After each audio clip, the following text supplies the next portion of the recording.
চাওঁ আমাৰ খানাটো হ'লনে নাই গৈছ খানাটো হ'ল নাই নাই বনি আছে কিমান সময় লাগিব নোৱাৰো চিকেন ফ্ৰাই হৈ আছে ফ্ৰাই কৰিছাহে চিকেন মেৰিনেট কৰা হৈ গ'ল মেৰিনেট কৰি কিনে অকণমান ফ্ৰাই কৰিছোঁ তাৰপিছত ফ্ৰাই কৰা হৈ যোৱাৰ পিছত তেলত দিছোঁ দিয়াৰ পিছত 15 মিনিট পিছত চিকেনৰ পৰা যোনটো তেল আছে মছলাত আছে মছলাটো ওলাব যেতিয়া শুকাই যাব তেতিয়া আমি ইমান সময় নাই আমাৰ ওচৰত এইটো পটেটো আমি ফ্ৰাই কৰি থৈছোঁ আৰু ইয়াত অনিয়ন আছে অনিয়ন আৰু টমেটো পেষ্ট ইয়াত দি দিম একেলগতে এটা টমেটো আমি কাটি দি দিয়া ভাল লাগিব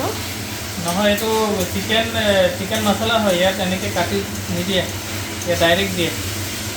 চিকেনটো আৰু 10 মিনিটমান লাগিব তাৰপিছতে ৰেডি হৈ যাব তাৰমানে আমি আৰু 10 মিনিট পাছত খাব পাম 10 মিনিট নহয় 15 মিনিট 15 মিনিট 5 মিনিটমান হৈছে চিকেন দিয়া তেনেহ'লে আৰু আধা ঘণ্টা লাগিব আৰু 20 মিনিট লাগিব জলদি কৰা 20 মিনিট বনাই দিয়া লাগিব জলদি বনোৱা জলদি আৰু অকণমান তেজপাত দিব লাগিব জলদি বনোৱা অকল দেই ভোক লাগিছে